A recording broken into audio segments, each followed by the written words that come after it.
5.3 का 8वां प्रश्न।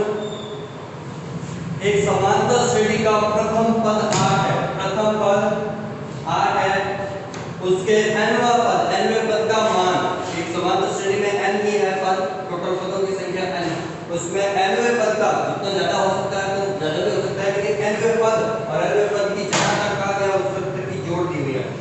nवें पद का मान 33 है, nवां पद 33 है, मतलब nवें पद का मान 33 है, और n पदों का योगफल, जितने पद का मान 33 है वहीं तक के पदों की जोड़ 123 है। अब आपको n और सार अंतर ज्ञात करना है, ठीक है, n ज्ञात करना है और सार अंतर भी ज्ञात करना है।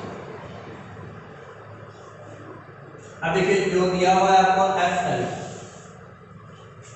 हमेशा की तरह आप सभी सूत्र लिख दीजिएगा, an बराबर a plus n minus 1 into D, Sn बराबर n बटा 2 2a plus n minus 1 into D, और इसी का शॉर्ट वाला n बटा 2 a प्लस an, अब इस an को हम l भी ले सकते हैं, ठीक है, और यहाँ पर भी आप इस an को अंतिम पद जो हमें दिया गया है उसको वैल्यू ले सकते हैं। चलो अब देखिए उसी में जैसा हमेशा कहते हैं कि सबसे ज्यादा मान के सूत्र से हमें मिल रहे हैं। यहाँ से अगर आप देखेंगे तो ये an हमें पता है, a पता है, लेकिन n और d दोनों ही पता नहीं है, तो फिर ये सूत्र हमारे काम नहीं आएगा क्योंकि दो राशियां अज्ञात है। SN में ज्ञात है, n का मान हमें ज्ञात करना है, a हमें पता है और d भी हमें पता नहीं है, ये सूत्र भी हमारे काम का नहीं आएगा। SN हमें पता है, n का मान ज्ञात करना है, प्रथम पद भी पता है और अंतिम पद भी पता है, तो इसमें 1 2 और 3 राशियां पता है, तो चौथी राशि ज्ञात करना बिल्कुल आसान है। तो अभी इसके हिसाब से हमारा कौन सा सूत्र लगेगा, Sn शॉर्ट वाला n बटा 2 a प्लस अंतिम, ठीक है, क्योंकि इसमें 3 राशियां 1 2 3 ज्ञात है और केवल एक ही ज्ञात अज्ञात राशि है, वो आप आसानी से निकालेंगे। Sn का मान 123 है, n का मान ज्ञात करना है, ये प्रथम पद 8 है और अंतिम पद 100, प्रथम पद 33, ठीक है, 123 8 और 33 की जोड़ी 41 हो जाएगी। अब देखिए ये दो भाग में है, इधर आके अंश से गुणा हो जाएंगे, और जो n के साथ में 41 गुणा में है वो नीचे जाके भाग में हो जाएगी, और अगर आप 41 का पढ़ा आराम से बोलते हैं तो 41 दिया 4 दिया 12 और 1 का पढ़ा भी 3 बार बोलेंगे तो 3 जोड़ी कितना देंगे 6। तो इस स्थिति में समांतर श्रेणी में पदों की संख्या 6 कितनी है 6। अब आप अगर देखो तो इन दोनों में से किसी भी सूत्र से आपका उत्तर आ जाएगा। अब यहाँ आपको SN भी पता चल गया, n भी पता चल गया, a भी पता चल गया, केवल d अज्ञात राशि बची। इधर से भी अगर आप देखोगे तो d ही अज्ञात राशि बची हुई है, बाकी सब कुछ पता होगा। तो आप पहले और दूसरे में से किसी भी सूत्र से अगला मान यानी d ज्ञात कर सकते हैं, ठीक है। ऊपर वाला पता है तो हम an वाला कर देते हैं, an बराबर a plus n minus 1 into d। अंतिम पद हमें पता है कितना है, अंतिम पद का मान 33, प्रथम पद का मान 8, पदों की संख्या 6, और डायरेक्ट भी सूत्र लगा सकते हैं आप, 6 पद हमें पता चल गया a प्लस 5d, ठीक है, n में से 1 हमेशा ही घटाना होगा और केवल d अज्ञात राशि है। 8 6 में से 1 घटा देंगे तो 5 और 5 का d से गुणा 5d, प्लस के 8 का इधर पक्षांतरण करेंगे तो वो क्या हो जाएगा माइनस का 33 माइनस 8 बराबर 5d, कितना देंगे 25, और 5d के साथ गुणा में है इधर आके भाग में जाएगा तो d का मान आ जाएगा 5, ठीक है। यानी इस समांतर श्रेणी में 5 का अंतर है, ठीक है, 5 का साल अंतर है, और n यानी पदों की संख्या 6। ओके, अगला प्रश्न, नंबर प्रश्न है कि 280 रुपए की राशि 4 पुरस्कार देने के लिए रखी गई है। 280 रुपए मेरे पास है और एक टेस्ट लेकर के मैंने 4 लोगों को पुरस्कृत करने के बाद कही कि जो फर्स्ट सेकंड थर्ड फोर्थ आएगा उनको सभी को मैं इनाम दूंगा। मेरे पास कुल पैसे 280 रुपए, कुल का मतलब क्या हुआ ऐसा, ठीक है, सभी पदों का योग, सभी राशियां जो मैं सबको पुरस्कार दूंगा, टोटल पुरस्कारों की जोड़ 280 रुपये, 280 रुपये मुझे चारों को बांटने हैं। ठीक है, सबको बराबर तो नहीं किया जाएगा, फर्स्ट आएगा उसको ज्यादा, सेकंड को उससे कम, थर्ड फोर्थ, इस तरह से कितने कितने का अंतर है इसमें। प्रत्येक पुरस्कार अपने बाद के पुरस्कार, प्रथम पुरस्कार के बाद के पुरस्कार अपने ठीक पहले वाले पुरस्कार से 20 रुपए कम है, तो हर पुरस्कार की राशि बदलेगी। फर्स्ट से सेकंड को 20 रुपए कम मिलेंगे, थर्ड को उससे भी 20 रुपए कम करेंगे, फोर्थ को उससे भी 20 रुपए कम मिलेंगे। तो देखिए चार हमारे पद कौन कौन से रहेंगे, पदों की संख्या कितनी है, चार, चार ही पद है हमारे पास। योगफल, जो चारों पुरस्कार है उनका योग, एसएम जिसे हम कहते हैं,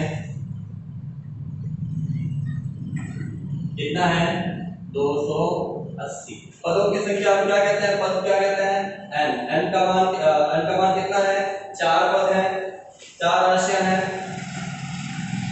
पुरस्कार की राशियां। देखिए प्रथम पुरस्कार हमें कितने रुपए का मिल रहा है वो नहीं पता है, तो हम इसे प्रथम पुरस्कार, प्रथम पद को हम क्या मानते हैं, ए। अगला पुरस्कार इससे 20 रुपए कम है, तो इसमें से 20 रुपए कम कर देते हैं, ये दूसरा पुरस्कार। तीसरा पुरस्कार इससे भी 20 रुपए कम है, तो इससे भी अगर आप a माइनस बी से इससे 20 रुपए कम करोगे तो क्या हो जाएगा, -20 और -20 माइनस के 40 हो जाएंगे। तो अगली राशि इससे 40 रुपए कम है, किससे, फर्स्ट वाले से। फर्स्ट वाले को 1 रुपए मिला तो सेकंड वाले को इससे 20 रुपए कम, थर्ड वाले को प्रथम वाले से 40 रुपए कम और फोर्थ वाले को इससे 60 रुपए कम। ठीक है ना, इसको जितने रुपए मिले इससे 20 रुपए कम, इससे भी 20 रुपए कम, तो टोटल फर्स्ट वाले से तो 40 रुपए कम हो गए और थर्ड वाले से 60 रुपए कम हो गए। ठीक है, तो ये चार पुरस्कार वाली राशि है, 1 2 3 4, चार बच्चों को ये पुरस्कार मिल रहे हैं। पहला पुरस्कार सेकंड वाले को, थर्ड वाले को, फोर्थ वाले को, चार बच्चों को पुरस्कार मिल रहे हैं। बच्चों की संख्या कितनी है, चार, पदों की संख्या 4 है और सबको मिलाकर के 280 रुपए दिया जाए। अब आप अपने प्रश्न में कितनी राशि दी गई है, 1 2 और बस। अब आप डी देखिए, डी यानी सारांश, सारांश कितने का है, प्रत्येक को अगले वाले से पैसे कम मिल रहे हैं। आपको पता है सीधा सा कम होने का मतलब होता है माइनस में लिखना डी का मान, या डी का मान द्वितीय पद में से a माइनस 20, इस पद में से पहले पद को घटा करके दूसरे पद में से पहले पद को घटा करके डी का मान निकाल सकते हैं। डी का मान कितना आ जाएगा, a माइनस 20 और ये माइनस a, प्लस माइनस का एक बचता है तो घट गया, तो डी का मान कितना आ जाएगा, डी का मान आ जाएगा माइनस 20 रुपए। आनंद देखो दिखे ना, माइनस 20 रुपए, क्लियर नहीं है। ठीक है, डी का मान यहाँ लिख देते हैं, आप किसी के साथ नीचे लिख देना है, जगह नहीं है तो आप वहां लिखें। डी का मान -20 है। ठीक है, राशि घटती जा रही है इसलिए डी का मान माइनस है। अब देख लीजिए कि आपके पास किस सूत्र में सबसे ज्यादा मान है, 1 मान, 2 मान, 3 मान, ये तीनों मान किस सूत्र में काम में आ सकते हैं वो आपको सूत्र लगाना है। एसएन योगफल है तो एसएन वाला।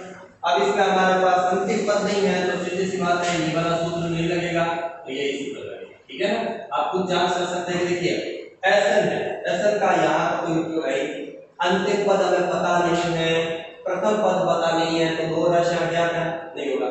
एसएन हमें पता है, एन का मान पदों की संख्या 4 पता है, प्रथम पद नहीं पता, अंतिम पद नहीं पता। प्रथम पद ये पता है लेकिन ये पूरी राशि नहीं है ना, इसलिए ये अज्ञात है, इसलिए ये अज्ञात है। तो इसमें अगर हम देखें एन बराबर n बटा 2 2a plus n minus 1 into d। अब देखिए एसएन सभी पदों का योगफल 280, पदों की संख्या 4, पदों की संख्या कितनी है, 4 पुरस्कार है।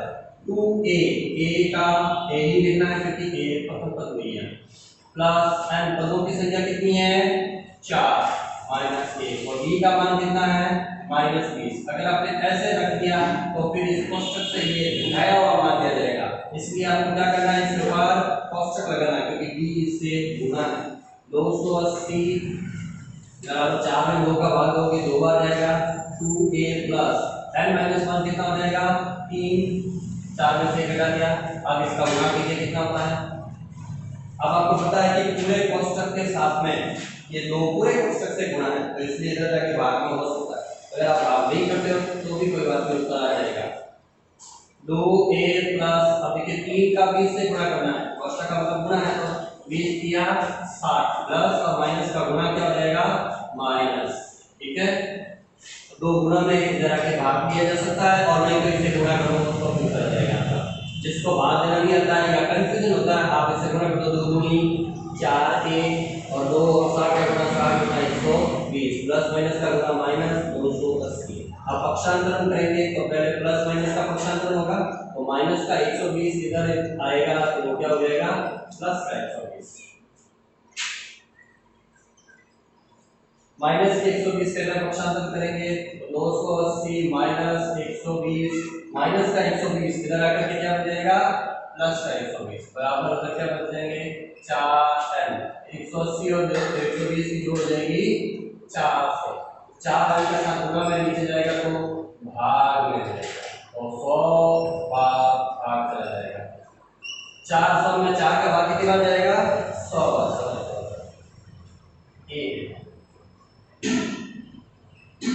तो प्रथम पद का मान यदि प्रथम राशि पुरस्कार की राशि कितने रुपए है 100 रुपए, तो आप दूसरी राशि निकाल सकते हैं। पहले वाले बच्चे को फर्स्ट वाले वाले को 100 रुपए दिया जाए, तो सेकंड वाले को इससे 20 रुपए कम है, 100 माइनस 20 कितना देंगे 80।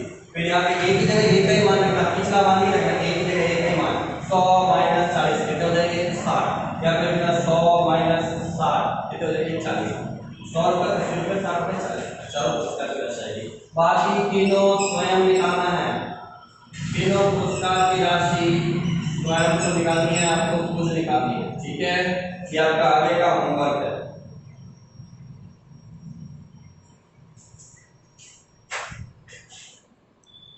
ठीक है, हाँ देखिए अगला प्रश्न 10वां प्रश्न दिया गया कि एक टेलीविजन सेट निर्माता मान्य में है, मेरी कंपनी टेलीविजन बनाने का काम करती है।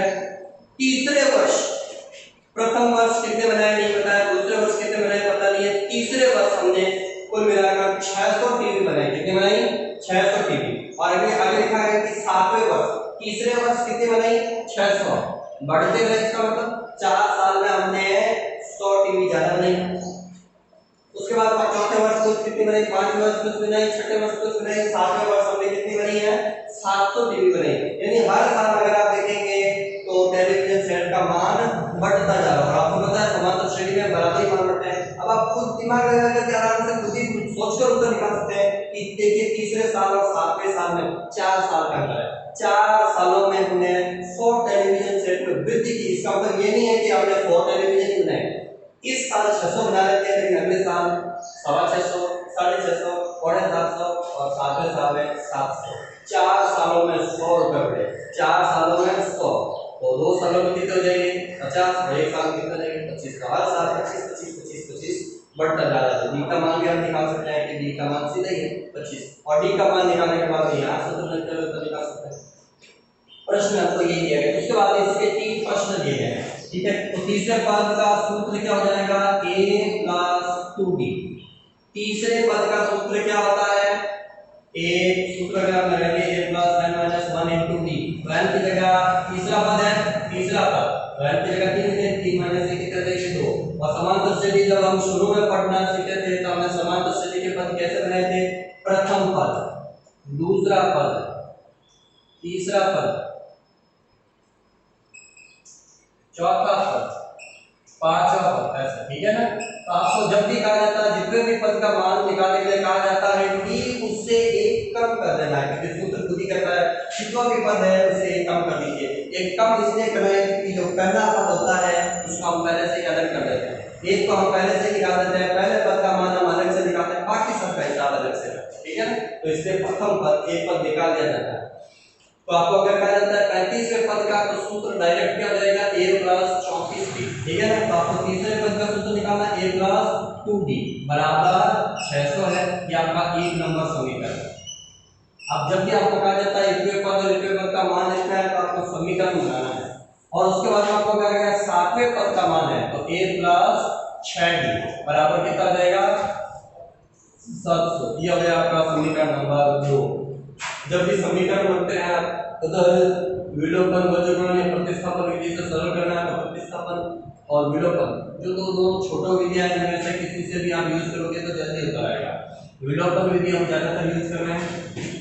तो समीकरण 1 में से 2 को घटा दीजिए या समीकरण 2 में से समीकरण 1 को घटा दें।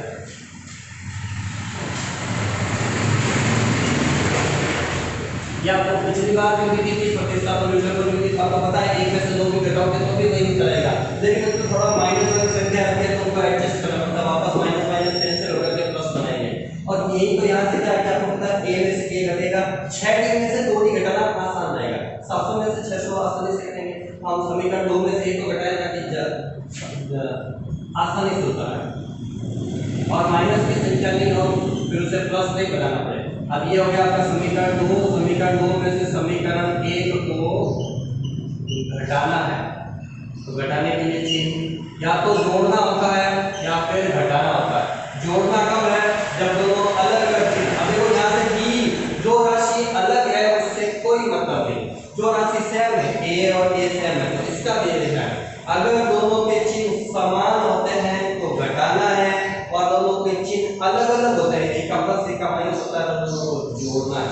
क्योंकि अगर हमने अभी जोड़ दिया तो प्लस का a ये भी प्लस का a जोड़ने पर 2 a हो जाएगा और हम विलोपन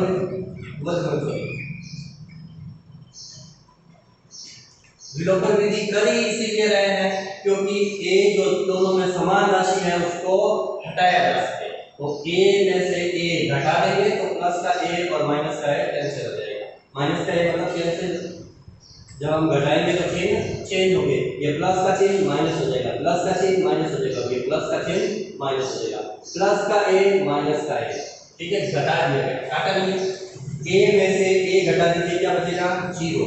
अब यहाँ पे भी घटेंगे 6d प्लस के हैं और 2d माइनस के हैं तो 6d में से घटेंगे 2d तो कितने d बचेंगे 4d और 700 माइनस 600 कितने होते हैं 100। तो ये d का मान कितना जाएगा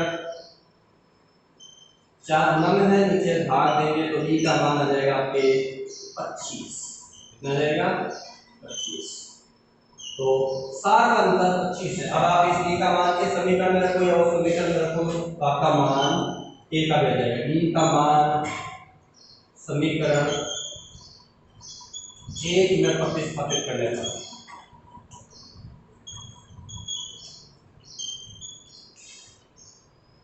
तो आप समीकरण 1 में रखिए a प्लस 2d बराबर 600। अब देखिए d का मान हमें पता है, दो d आपस में गुणा है तो गुणा की जगह कांस्टेंट लगा दिया, कितना हो गया देखो सीधा कर 25 और 2 का गुणा 50 प्लस का 50 उधर पक्षांतरण होकर के जाएगा तो माइनस का 50।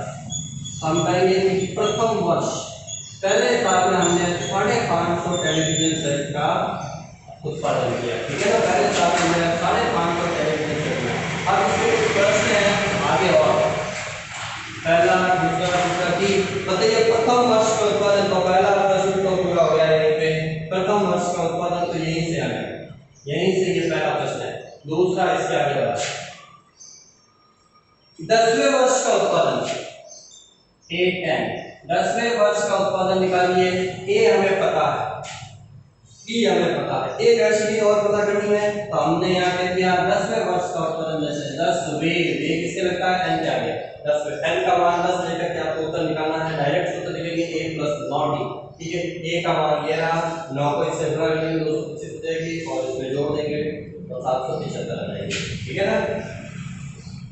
उसके बाद में 7 वर्षों का कुल उत्पादन, 7 वर्षों का कुल उत्पादन तीसरा प्रश्न कि 7 वर्षों का कुल उत्पादन, तो आपकी बात कुल का मतलब है समवार एसन वाला, योगफल या कुल का मतलब हो गया जोड़ करनी है।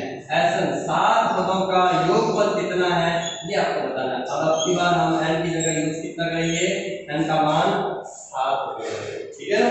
तो हमारे 5.1 2 3 पूरी हो गई। विविध प्रश्नमाला की हम शुरुआत करेंगे। विविध प्रश्नमाला के प्रश्न जो है वो मौखिक उत्तर बताए जैसे जैसे कुछ एक प्रश्न जो टफ है वो हम करवा देंगे, बाकी वाले प्रश्न आप जो जो मौखिक हो सकते हैं वो वैसे भी अवश्य नहीं है तो हम निशान लगा देंगे, ठीक है।